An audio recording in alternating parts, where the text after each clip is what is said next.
bienvenue pour cette webconférence sur le salon Big Data. Alors Big Data, c'est un peu la grand-messe du Big Data en France. Nous sommes au Palais des Congrès de Paris et nous sommes l'après-midi du premier jour du salon. C'est déjà la 5e édition de cette belle manifestation qui réunit tous les acteurs du Big Data. Une manifestation qui monte en puissance et qui commence à réunir énormément de monde. Et pour vous donner un aperçu de ce qu'est le Big Data, pour vous expliquer cette notion dont tout le monde parle mais que finalement très peu d'entreprises ont effectivement expérimenté. Moi j'ai pour habitude de dire que le Big Data c'est un peu comme le sexe chez les ados. Tout le monde en parle mais très peu sont passés à l'acte. Et bien pour ce faire, donc, nous avons le plaisir d'accueillir Yann Gourvenec. Yann Gourvenec, bonjour Yann. Bonjour Stéphanie. Que vous connaissez très bien à travers son blog. Ça fait déjà 11 ans qu'à travers son blog Visionary Marketing, il nous fait part de sa vision sur les technologies au service du marketing. Et puis l'année dernière, il a fondé sa propre agence qui s'appelle également Visionary Marketing. Alors Yann, vous pouvez vous présenter en quelques mots? Oui, alors donc effectivement, ça fait 11 ans que je blogue sur le blog s'appelle Marketing et Innovation. En fait, Visionary Marketing, lui, a été créé il y a plus de 20 ans. Et ça fait maintenant 22 ans que je fais du marketing internet professionnel. Et voilà, donc j'ai une expérience assez variée en cabinet de conseil, puis dans un groupe bien connu qui s'appelle Orange, dont j'ai été le directeur internet quelques années. Et puis voilà, il y a 2 ans, j'ai décidé de créer Visionary Marketing et de le transformer en entreprise. Ça faisait longtemps que je me posais la question. Et maintenant, eh bien, on traite à peu près 40 clients autour des domaines stratégiques et du content marketing. Voilà. Ok, donc vous allez être notre guide sur ce salon Big Data. On a construit ensemble le programme de cette webconférence et puis on va donc recevoir toute une série d'invités. Et notre promesse, c'est de vous faire découvrir le Big Data et de vous faire comprendre précisément de quoi il s'agit. Donc pour parler de Big Data, du salon mais aussi du sujet, j'ai le plaisir d'accueillir Clémence Simelide. Bonjour Clémence. Bonjour. Vous êtes en charge des conférences du salon? Voilà, tout à fait. Je suis responsable des conférences du salon Big Data 2016. Alors c'est déjà la 5e édition de cette manifestation. Vous étiez au CNIT, vous êtes maintenant au Palais des Congrès. Comment ça se passe? Écoutez, très très bien. Comme vous voyez, on s'agrandit. Oui. 5e édition, donc cette année, on a 10 000 inscrits, 10 000 visiteurs au salon. Combien d'exposants? Dont environ 130 exposants, enfin 130 marques représentées en tout cas sur le salon. Alors, qui attendez-vous en termes de visitorat? Donc en termes de visitorat, on a aussi bien des fournisseurs de solutions et de logiciels de Big Data, mais aussi beaucoup d'utilisateurs qui viennent ici pour s'informer, qu'ils soient early adopters ou bien plus matures dans leur démarche. Ils ont tous besoin d'informations et aussi de rencontrer de nouveaux partenaires. Donc en fait, ils viennent participer aux conférences pour avoir une vision assez prospective du marché, savoir connaître un petit peu les nouvelles réglementations, avoir des informations stratégiques. Ils viennent aussi pour avoir beaucoup demandent des retours d'expérience. Donc c'est pour ça qu'on a deux après-midi entières consacrées aux retours d'expérience, parce qu'ils veulent vraiment avoir des use cases reproductibles à leur secteur. Ok, comprendre ce que pensent les gens qui ont essayé la Big Data et quelles expériences ils en ont. Ok, très bien, c'est très intéressant. Alors effectivement, j'ai assisté à plein de conférences intéressantes sur le Big Data. Le marché du Big Data en France, c'est un marché en très forte croissance. Vous pouvez nous en dire 2 mots? Bien sûr, donc le marché du Big Data, moi je peux vous dire déjà au niveau mondial, on attend quand même 50 milliards de dollars d'ici 2018. Ça veut dire une croissance à plus de 40% par an. Donc c'est énorme. Et le marché du Big Data suit. Alors on dit qu'on est quand même un petit peu en retard. D'ailleurs, une étude du BCG à paraître montre quand même un petit retard de la France au niveau de ce marché. Mais en parallèle, on a plein de compétences en France. Et ça, c'est très valorisé. Donc on a des sociétés comme Facebook qui installe son labo de AI Research en France, parce qu'on a les data scientists, on a les mathématiciens, on a tous ces talents en fait. Qui ne sont pas encore partis aux États-Unis et qui restent chez nous pour l'instant.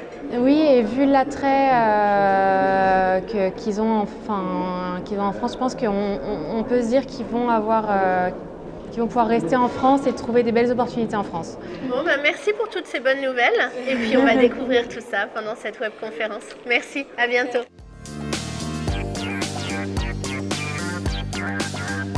Donc on vient de se rendre compte que le marché de la Big Data est un marché en plein essor, en particulier en France, mais bien évidemment a fortiori aux États-Unis. Alors maintenant, il s'agit de se demander à quoi ça sert concrètement, et pour ce faire, j'ai trouvé la bonne personne. Il s'agit de Mick Lévy. Vous êtes directeur de l'innovation business chez Business et Décision. Exactement. Et donc un grand spécialiste de la Big Data. Alors en quelques mots, simplement, Business et Décision, effectivement, on est un acteur du conseil et du service. Et on est spécialisé dans tous les marchés de la data depuis plus de 20 ans. Et donc déjà depuis quelques années sur toutes les nouvelles applications, tous les nouveaux usages qu'on a pu créer autour du big data, de la data science et toutes ces applications avancées de cette nouvelle matière première qu'est la data. D'accord. Alors il y a quelques années, on parlait beaucoup de business intelligence, de BI, et aujourd'hui on parle de big data. Vous pouvez nous expliquer un petit peu la différence? Oui, tout à fait. Alors la BI effectivement a plus de 20 ans, c'est de là que nous-mêmes on est nés, c'est là-dedans qu'on a commencé. Et la différence, elle se fait par les usages, c'est-à-dire qu'est-ce qu'on va pouvoir faire des données. La business intelligence, elle exploitait les données internes à l'entreprise et avec une vocation, c'était d'optimiser finalement le fonctionnement de l'entreprise. C'est-à-dire de vérifier que la fameuse promesse produit qui était édictée par les marketeurs était respectée et qu'elle était respectée tout en ayant de bons fondamentaux pour l'entreprise, que l'entreprise gagnait de l'argent, qu'elle dégageait une bonne performance, etc., etc. Ça, c'était la BI. La BI reste encore pleinement d'actualité, on a toujours besoin de piloter l'entreprise, ça ne change pas. Mais le big data, c'est l'usage universel de la data. On s'aperçoit qu'avec les data, on va pouvoir faire beaucoup plus de choses que simplement de piloter le fonctionnement de l'entreprise. Donc il y a plein de nouveaux usages qui se créent, notamment dans les domaines du marketing, mais c'est en train d'envahir tous les domaines, que ce soit des domaines de l'entreprise ou du grand public d'ailleurs. Et on a énormément de nouveaux usages qui se créent. J'ai vu que même la police nationale utilisait la big data pour déterminer quelles étaient les zones de criminologie potentielle. Ah oui, tout à fait. Ouais. Il y a beaucoup d'applications. Aux États-Unis aussi, ils sont très en pointe sur la prédiction de crimes. Grâce au big data. D'accord. Donc beaucoup d'usages et d'applications diverses et variées de la big data. Mais si on revient sur le marketing, est-ce que vous pouvez nous donner quelques exemples concrets? Alors en marketing, il y a énormément d'exemples et bon, c'est pas si étonnant, mais c'est les marketeurs qui tirent le marché du big data aujourd'hui. Concrètement, les premières applications qui sont lancées par les entreprises de tout type, que ce soit en B2B ou en B2C, ça vient du marketing. Donc il y a énormément de choses à faire.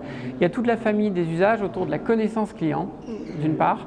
Donc mieux connaître ses clients pour simplement leur mieux vendre et aussi mieux exploiter tous les dispositifs digitaux, que ce soit les sites e-commerce, que ce soit les nouvelles applications mobiles, que ce soit les beacons, que ce soit les trottoirs interactifs, on en voit maintenant, pour les nourrir par la data et que ces dispositifs deviennent intelligents pour plus vendre à des clients.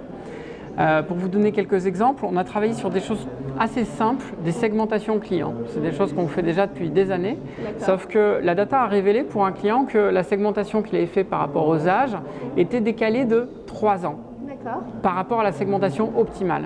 Et quand on a refait tourner les algorithmes, etc., pour obtenir la bonne segmentation, donc juste décalé de 3 ans par rapport à ce qu'il faisait habituellement, il a eu un taux de transformation qui a augmenté sur son site web de 15%. Qui était ce client ou dans quel secteur en tout cas? Alors c'était dans un secteur B2C, un secteur marchand en B2C. D'accord, ok. Je crois que vous avez aussi une grande chaîne de restauration rapide, très connue parmi vos clients. Alors ça c'est un autre cas d'usage, sur tous les usages autour cette fois de la connaissance de son marché, de son secteur. Et donc on a travaillé pour une grande enseigne de restauration, mais ça peut s'appliquer à n'importe quel secteur qui a beaucoup de points de vente, notamment, donc là c'était en France. Et on a donc travaillé sur la connaissance de chacun des points de vente. Et qu'est-ce qui fait que chaque point de vente a une meilleure performance? Quelle doit être la performance potentielle de chacun des points de vente?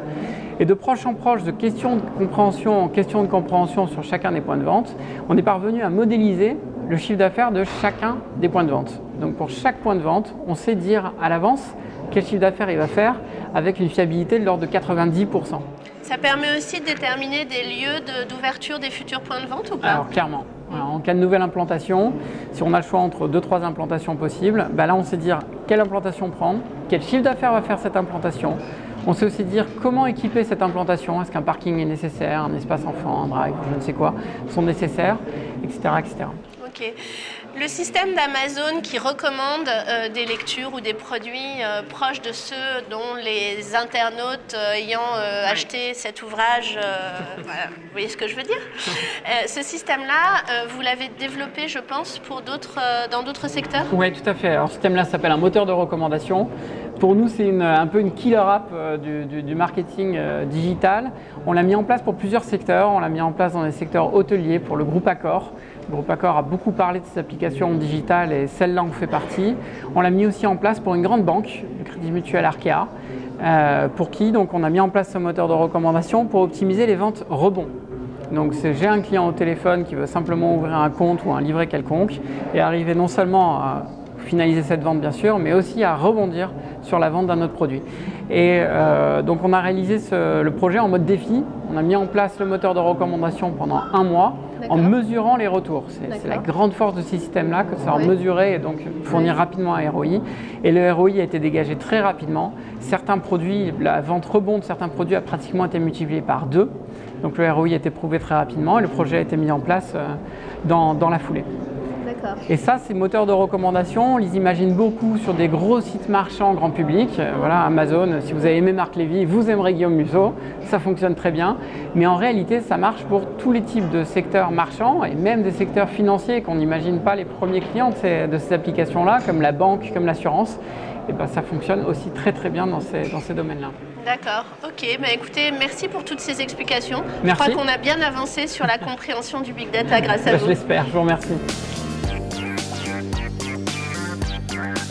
Ok, on a bien compris ce qu'était le Big Data et à quoi ça servait, mais alors comment ça marche? Alors pour ce faire, on va poser la question à Yann Gourvenec, notre expert, maître des lieux ici à Big Data.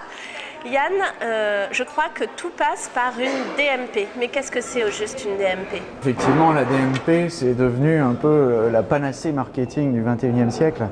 Alors la DMP, ça veut dire tout bêtement Data Management Platform. Donc une fois qu'on a dit ça, on a tout dit et on n'a rien dit. Hein, c'est une sorte de boîte noire dans laquelle on peut importer tout un tas de données qui sont à la fois des données structurées et non structurées, des données qui sont internes et des données qui sont externes, voire même des données qui sont achetées. Et puis il va y avoir une sorte d'intelligence, on va y revenir dans une seconde, qui va permettre justement d'alimenter un moteur de ciblage et ensuite de déclencher des actions externes vers d'autres systèmes auxquels la DMP est liée. Alors à quoi ça sert concrètement? Est-ce que tu peux nous expliquer?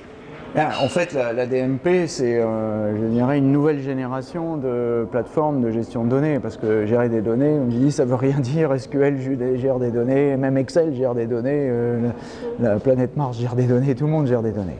La vraie question, c'est savoir comment on les gère et à quelle vitesse. Et la DMP, c'est pour ça d'ailleurs qu'elle intéresse tant les marketeurs, hein, c'est qu'elle permet, ou tout moins qu'elle donne cette promesse de pouvoir faire de la personnalisation temps réel. Alors ça sert à plusieurs choses. D'abord, d'une part, et certainement en premier lieu, la publicité programmatique, ce qu'on appelle le RTV, Real Time Bidding, c'est-à-dire en fait la mise aux enchères des espaces publicitaires. Et en fait, c'est de là qu'est venue la DMP. Elle est venue avec sa petite camarade qu'on appelle la DSP, dont on parlera dans une seconde. Ça, c'est la première application. La deuxième application, ça va être de faire des ciblages vers ses clients acquis. Et donc, dans ce cas-là, on va avoir lié à son système de CRM. Et puis, et aussi à des données comportementales. Est-ce que l'utilisateur a utilisé et regardé l'information sur son iPad, de chez lui ou ailleurs, ou en déplacement, selon la géolocalisation, par exemple. Et puis, le troisième point, la possibilité également d'aller conquérir de nouveaux clients au travers de méthodes de, comme on appelle nurturing, c'est-à-dire en fait de mise en couveuse de nouveaux clients. D'accord, alors DMP, DSP, tu peux nous expliquer la nuance? Oui, alors en fait ce sont, sans descendre dans des détails sanglants, en fait la DSP, c'est Demand Side Programme, ou plateforme plutôt, Et en fait, ça, c'est la plateforme qui va gérer justement la balance entre les demandes et les offres. Et donc, c'est quelque chose qui est essentiellement issu du programmatique. Un des acteurs principaux, c'est Turn, qui est justement un acteur de RTB. Mais Turn a aussi sa DMP, parce que en fait, les deux sont indissociables. Donc, partout où il y a une DMP, il y a une DSP, mais c'est pas très important pour le marketeur, en fait. D'accord, voilà, c'est un détail. C'est de la technologie. Voilà, c'est ça. Est-ce que tu peux nous donner un exemple concret d'usage de ces data dans une logique de big data? Bien sûr, on va pouvoir faire du traitement temps réel, de la personnalisation temps réel. Donc, en gros, personnaliser, faire de la personnalisation sur des sites web par exemple, en faisant exactement ce que faisait Amazon il y a 20 ans avec la page à votre image, mais le faire en temps réel et surtout pour des sommes beaucoup plus modiques. La page à votre image, c'est vous qui avez aimé cet ouvrage, on vous en recommande d'autres équivalents. On l'appelle plus comme ça aujourd'hui, ça s'appelle chez vous, mais à l'époque c'était The Page You Made, c'était des technologies qui étaient très chères, hein, rien que le prix facial de la technologie vignette qui était utilisée par Amazon, c'était $1 million d'il y a 10 ans, donc c'est comme si c'était $10 millions. Alors, une des entreprises qui ont beaucoup investi dans les data, c'est Danone. Tu voulais nous en parler, je crois. Ah oui, c'est même probablement un des exemples les plus emblématiques, les plus intéressants que j'ai rencontrés récemment, en sachant que c'est très difficile de trouver des entreprises qui dévoilent leurs exemples, parce que c'est plutôt stratégique. Donc là, j'ai volé ça dans une conférence, mais volé en tout bien, tout honneur, bien sûr. Et alors, donc, Danone a lancé un programme qui s'appelle dan-on.com, et qui est intéressant parce que d'un point de vue marketing, c'est là d'ailleurs comme ça que commence un projet DMP. Ça commence pas par la techno, ça commence par savoir ce qu'on veut en faire. Et donc ce qu'ils cherchent à faire justement, c'est de pousser leurs produits, mais au 2e ou 3e degré. C'est-à-dire au lieu de pousser leur lait et leur crème, eh bien ils vont promouvoir des recettes sur le gratin dauphinois ou des choses comme ça. Et au travers de ça, eh bien, ils se doutent qu'on va acheter leurs produits pour fabriquer les gratins dauphinois. Donc ils ont lancé tout ce programme dan-on.com avec leurs recettes. Et en fait, ces recettes, ils vont les placer un peu partout sur des sites partenaires, sur les plateformes Facebook, etc. Et ils vont placer des trackers. Rien que ce qu'il faut savoir, c'est que ça leur a pris quand même 24 mois pour mettre en place ce programme. Hein. C'est un programme assez gigantesque. Et alors eux, ils ont en plus un problème qui paraît quand même assez bête. On pourrait croire que dans grande consommation comme ça, on connaît tout du client. Mais en fait, on ne connaît rien du client, rien, parce qu'en fait, on ne maîtrise pas le point de vente. Et quand on ne maîtrise pas le point de vente, eh bien forcément, on ne sait pas ce que le client a acheté. Donc là, au travers de cette plateforme, on va savoir ce que l'utilisateur potentiel, qui n'est pas forcément un client d'ailleurs, qui est un client potentiel ou qui est un client et qui on ne sait pas, va au travers de son comportement et de ses recettes, va chercher et comment il va le voir, et on va pouvoir lui pousser des recettes et le fidéliser autour de ça. Éventuellement lui envoyer des coupons, c'est là que ça devient intéressant, parce qu'ils vont réussir à faire le lien entre le chemin online et le chemin offline, justement ce qu'ils ne pouvaient pas faire avant. Et donc au travers du coupon qu'ils vont délivrer en ligne, eh bien récupérer ce coupon au moment où il est réclamé en magasin, et à ce moment-là faire le lien entre le client et son parcours, encore une fois tout dans l'anonymat qui est obligatoire en Europe. On va reconstituer le puzzle et avoir une vision panoramique du comportement client. Et lui proposer, c'est ça qui était intéressant dans cette démarche de Danone, c'est ils ne le font pas, bon bien sûr ils veulent faire de l'argent comme tout le monde, mais ils ne le font pas dans une démarche de rentabilité immédiate. Ils savent que pour pouvoir faire de la rentabilité et pouvoir bien vendre, il faut d'abord satisfaire ses auditoires. Et pour satisfaire cet auditoire, on lui apporte un contenu qui est pertinent au fur et à mesure de son chemin, et en le fidélisant autour de ses goûts.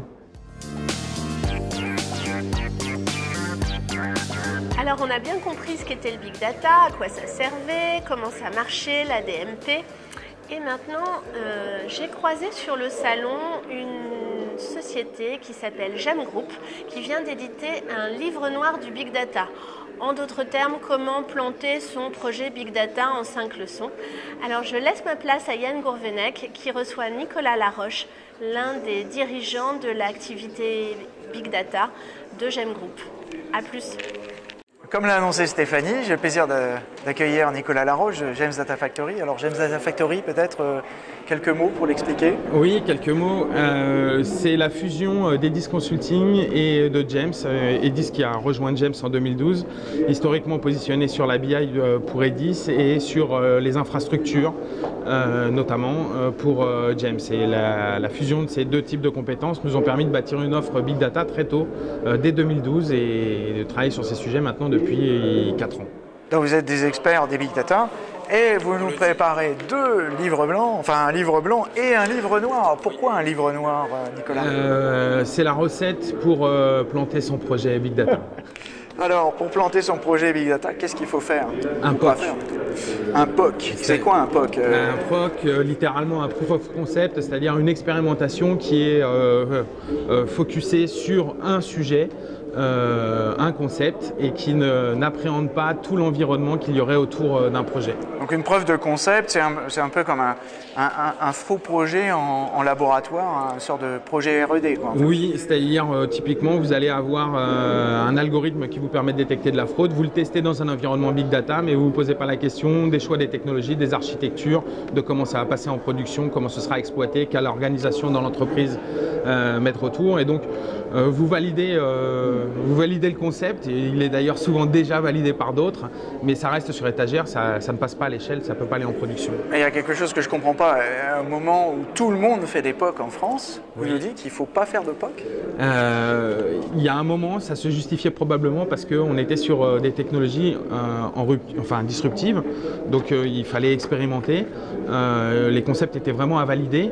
Aujourd'hui, ces concepts, ils ont été validés, donc on n'en est plus à cette étape-là, et si on veut faire autre chose que avoir un trophée sur une étagère pour dire j'ai fait de l'innovation sans innover, il faut partir sur d'autres types de fonctionnement, notamment des pilotes, c'est-à-dire avec une vue tout de suite orientée, comment est-ce qu'on va emmener en production l'expérimentation que l'on mène. Alors premier point, on l'a vu, c'était d'éviter le travail en laboratoire et sur petite échelle. Le deuxième point, c'est qu'on a une difficulté à évaluer les budgets et les ressources qui sont nécessaires. Oui, on est sur des sujets où grosso modo on a des architectures qui sont distribuées et on dit scalables, c'est-à-dire monter en charge. Voilà, une capacité à monter en charge. Lorsqu'on teste sur des petits environnements, on le fait à faible coût et on ne se met pas dans des conditions réelles de fonctionnement. Donc aujourd'hui, on ne consacre pas aux expérimentations les budgets nécessaires et tous les aspects performance sont pourtant très liés aux choix qu'on va être amené à faire. En conclusion, on finit le POC et c'est comme si on n'avait rien fait, on n'est pas capable de démontrer que la suite est possible. Non, on a validé la conclusion qu'on avait en entrée de POC. Alors Nicolas, il faut rester positif. Comment on fait quand même, quand on veut se lancer dans les Big Data, pour bien se comporter? Alors déjà, on met tout le monde autour de la table. C'est-à-dire on ne prend pas les métiers d'un côté qui feraient leur expérimentation dans leur coin sans parler à l'IT, ou l'IT qui expérimenterait pour faire de l'informatique, de la techno sans use case, c'est-à-dire sans cas d'utilisateur identifié. On met tout le monde autour de la table, on intègre les contraintes de production, de SLA, de niveau de service attendu derrière, et on travaille tous ensemble.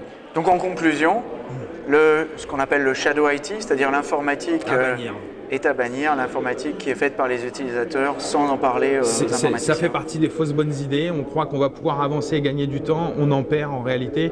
On n'imposera pas à une IT de production des technologies qu'elle n'a pas vu venir, sur lesquelles elle n'a pas les compétences aujourd'hui et sur lesquelles elle ne peut pas garantir les niveaux de service qui sont les standards aujourd'hui de nos entreprises. Merci Nicolas. Je t'en prie. Dès qu'on parle de Big Data, on parle d'expertise. Et dès qu'on parle d'expertise, il faut faire venir des experts. Et donc, pour ce faire, j'ai fait venir Jérémy Haroche. Vous êtes CEO de Quantmetry. C'est ça. Et vous êtes également l'organisateur d'un salon qui s'appelle Data Job, qui a lieu en fin d'année, spécialisé dans les experts de la data. Exactement. Alors, Quantmetry en 2 mots déjà? Alors Quantmetry, c'est un cabinet de conseil spécialisé en data science qui aide ses clients à devenir autonomes et indépendants dans la maîtrise de la donnée. C'est un cabinet que j'ai créé il y a 5 ans, après une première expérience dans le trading à Wall Street, et qui aujourd'hui réunit 27 experts de la data science qui sont capables de réaliser de l'analytique dans l'entreprise sur plusieurs métiers. Des métiers autour du marketing et de la connaissance client, des métiers autour de la prédiction de la fraude, des métiers autour de la maintenance prédictive et des métiers autour du RH Analytics.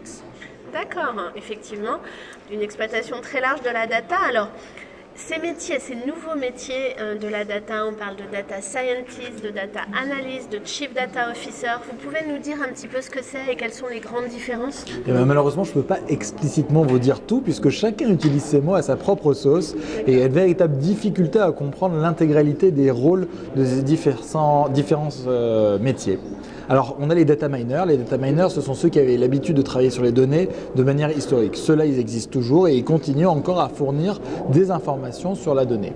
Ce qu'on attend de la part d'un data scientist, ça va un tout petit peu plus loin parce qu'il réunit 3 compétences. Il réunit une compétence autour des mathématiques et de la statistique, une compétence autour de l'informatique et une compétence autour du business. L'association de ces 3 compétences, ça lui permet de faire du prédictif, donc de l'analyse qui est capable de prendre des décisions. Autour de ça, on s'aperçoit qu'il y a aussi des personnes qui vont s'orienter vers une carrière beaucoup plus spécialiste. On s'aperçoit que par exemple, il y a des data marketing, donc des personnes qui sont spécialisées dans l'analyse de données, mais exclusivement pour le marketing. Et puis on a aussi le Chief Data Officer que vous avez cité, qui est de manière générale une personne relativement haut placée, qui est en charge d'une entité indépendante, transverse, qui va répondre aux différentes entités du groupe auquel il appartient sur des sujets de data science. Souvent, on appelle ça des data labs. Alors, ce sont des oiseaux rares et très courtisés. Où est-ce qu'on les trouve et combien coûtent-ils? Alors, c'est très compliqué de trouver des data scientists parce que la réalité, c'est qu'il y a des formations spécialisées, essentiellement des masters ou des masters exécutifs qui appartiennent à des grandes écoles. On peut citer Télécom Paris, on peut citer l'ENSEE, on peut citer l'École Polytechnique. Mais le nombre de data scientists qui sont issus de ces formations est relativement peu important par rapport à la demande du marché. On compte quelques dizaines ou quelques centaines de data scientists qui sortent de ces formations, alors que le marché, lui, en attend plusieurs milliers. Donc il y a 2 techniques pour y en avoir. La première, c'est de prendre des ingénieurs ou des chercheurs, par exemple des chercheurs en physique, et de leur proposer une formation sur mesure pour qu'ils puissent devenir des data scientists. Une autre technique encore, c'est de faire de la reconversion. Par exemple, les ingénieurs en business intelligence sont de très bons candidats pour devenir de futurs data scientists. Ok, ces gens-là coûtent combien approximativement? Alors les salaires sont très importants. Ils sont très importants, on va dire, par rapport à leur gamme actuelle. Pour faire simple, quelqu'un qui sort d'école et qui a une qualification de data scientist qui est éprouvée, c'est-à-dire un diplôme et une capacité à s'être intéressé à ces domaines de manière autonome, c'est quelqu'un qui est capable de trouver une offre de salaire entre 40 et 50K, ce qui est pour un ingénieur relativement élevé, enfin ça fait partie de la fourchette haute. Mais là où c'est le plus impressionnant, c'est au bout de quelques années d'expérience, aujourd'hui, des gens qui ont, entre guillemets, seulement une seniorité de 2-3 ans sont déjà très chassés, parce que ce sont les rares personnes qui sont capables d'amener avec eux des data scientists juniors et de les former, et on s'aperçoit qu'au bout de quelques années, on a des personnes qui peuvent avoir déjà 70-80K, jusqu'à des Chief Data Officers qui sont à 150K ou plus. Alors comment on fait quand on est une PME et qu'on veut commencer à s'intéresser à la Big Data? Alors vous intéressez à la PME que je dirige ou à n'importe quelle PME? Non, n'importe quelle PME ou ETI, entreprise de taille intermédiaire qui y voit une opportunité mais n'a pas les compétences. Alors si c'est une ETI qui est spécialisée dans la data science, c'est relativement facile parce que les salaires sont élevés mais les prix de vente sont aussi élevés. C'est le cas chez nous, chez Quantmetry, où nous essayons d'avoir des salaires à la hauteur du marché et nous faisons en sorte d'apporter une offre de valeur premium, de qualité auprès de nos clients avec des tarifs relativement élevés. Pour les sociétés qui sont de taille intermédiaire mais qui c'est pas leur cœur de métier de faire la data science, c'est un sujet qui est beaucoup plus compliqué. Alors ils peuvent s'orienter vers de la prestation de services parce que c'est toujours un petit peu moins cher que du recrutement et c'est surtout beaucoup moins risqué, ou ils peuvent s'orienter vers du logiciel parce qu'aujourd'hui beaucoup de logiciels répondent à des dynamiques autour de l'analyse de données de manière beaucoup plus spécifique que ne l'apporterait une offre par exemple sur mesure de data scientist. D'accord.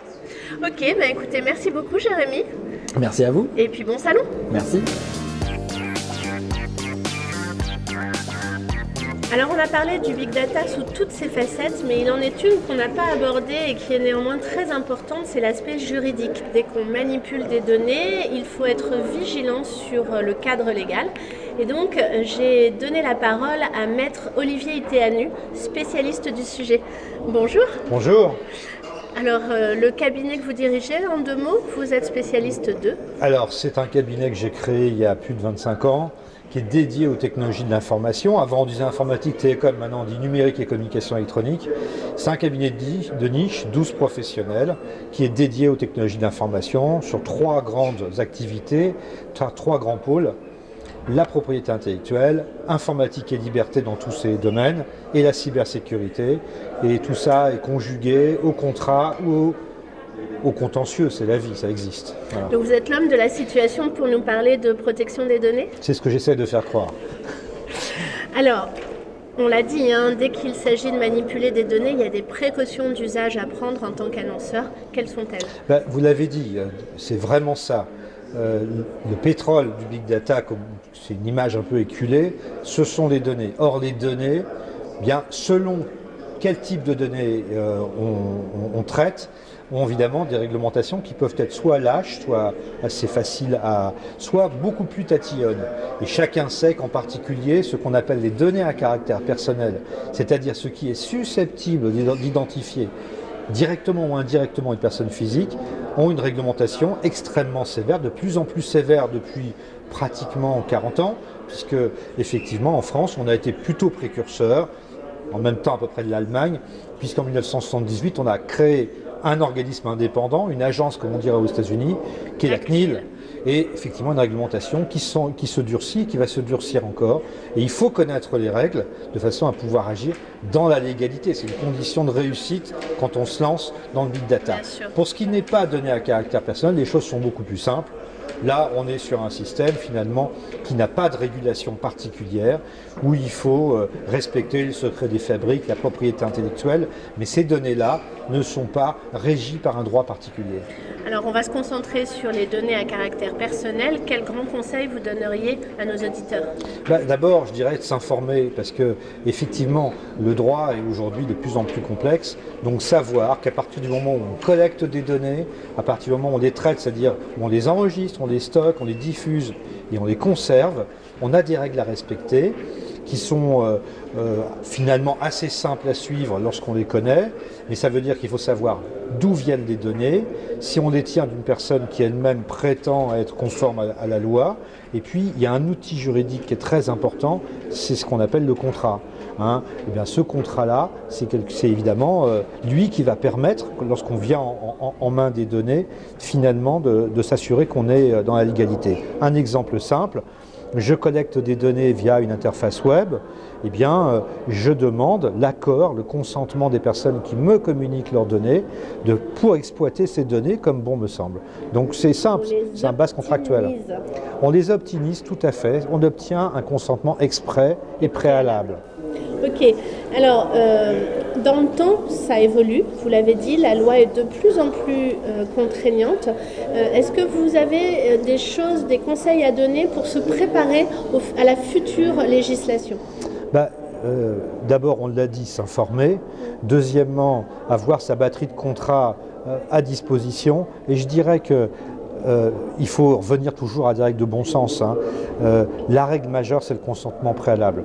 Donc, quel que soit le durcissement, parce que le durcissement dont on nous parle et qui va venir avec un règlement européen qu'on attend, qui arrive dans quelques semaines, c'est d'abord de s'assurer que ceux qui sont en dehors de l'Union européenne se conforment à la réglementation européenne. Et ça, je crois que c'est le sens de l'histoire. Même si on ne le voit pas aujourd'hui, c'est quelque chose qui va se faire. C'est donner plus de moyens aux organismes de type de la CNIL, qui aujourd'hui ont un pouvoir de sanction à 150 000 € pour qu'ils aient un pouvoir de sanction en fonction du chiffre d'affaires.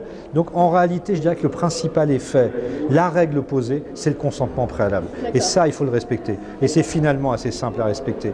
Et après, et je dirais qu'au-delà de ça, tout le reste découle de cette règle première. Alors cette règle du consentement préalable, elle concerne la collecte, mais quand on parle de big data, on parle d'exploitation à des fins prédictives. Oui. Est-ce qu'il y a une réglementation spécifique sur le prédictif?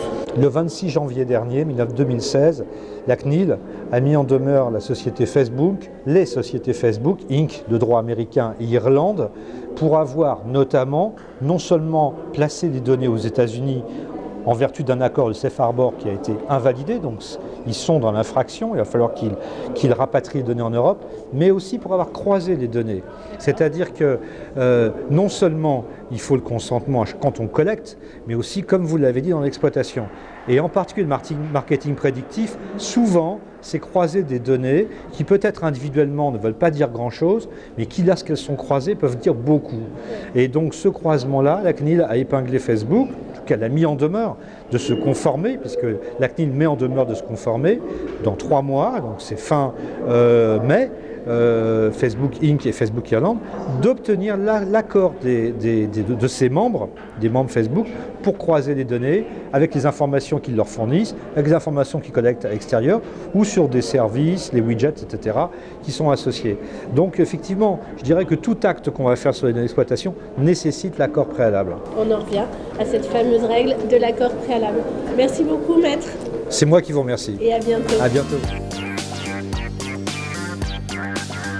Yann, je sais qu'il est extrêmement difficile de donner des montants, mais est-ce que tu peux nous donner une échelle de grandeur ou un horizon de ROI quand on investit en Big Data? Bon, alors forcément, c'est impossible de répondre à cette question comme ça, parce que ça dépend de, ce qu'on cherche. Donc forcément, chaque calcul va être un calcul de points morts qui va être forcément lié à son propre objectif. Et puis, c'est une question d'investissement. Alors, est-ce que je vais avoir un investissement? Très souvent, ces plateformes-là sont SaaS, mais il y a quand même un investissement interne qui est non négligeable. On l'a vu sur l'exemple de Danone, ils ont été obligés de modifier leur système interne pendant un certain temps, de nettoyer leur base de données, j'en passe et des meilleurs. Donc, c'est jamais des investissements neutres. Ça peut aller environ un demi-million d'euros, quoi, ou un peu plus même. Ça, c'est quand même pas le ticket d'entrée. Ça peut, non, c'est un ticket d'investissement sur plusieurs années. Mais on peut aussi bricoler des choses. Oui, on peut aussi bricoler des choses. Il suffit d'être malin. C'est ça l'intérêt du digital, c'est de faire du Lego. Donc j'ai fait ça il y a quelques années avec GetPlus, en prenant un site B2B qui était un site sur le cloud computing qui marchait pas mal, 5 à 700 visites jour sur ces marchés de niche, c'est assez bon. Et donc c'est suffisant pour pouvoir créer un lead nurturing. Voilà, donc on a monté, plutôt que d'acheter une base toute faite, on a bricolé des systèmes en mélangeant un système d'emailing avec, comment dire, Campaign Monitor, en bricolant avec GetPlus, en gardant la plateforme et en la taguant et en faisant un peu de comportemental et de scoring. Bon, en fait, avec quelques petits bouts de ficelle, pour quelques dizaines de milliers d'euros, on s'en est tiré. D'accord, ça fait quand même des ficelles un peu chères, mais on est très loin du demi-million d'euros. Non, ça reste très très bon marché et tout à fait abordable pour une toute petite entité. Ok, merci beaucoup Yann.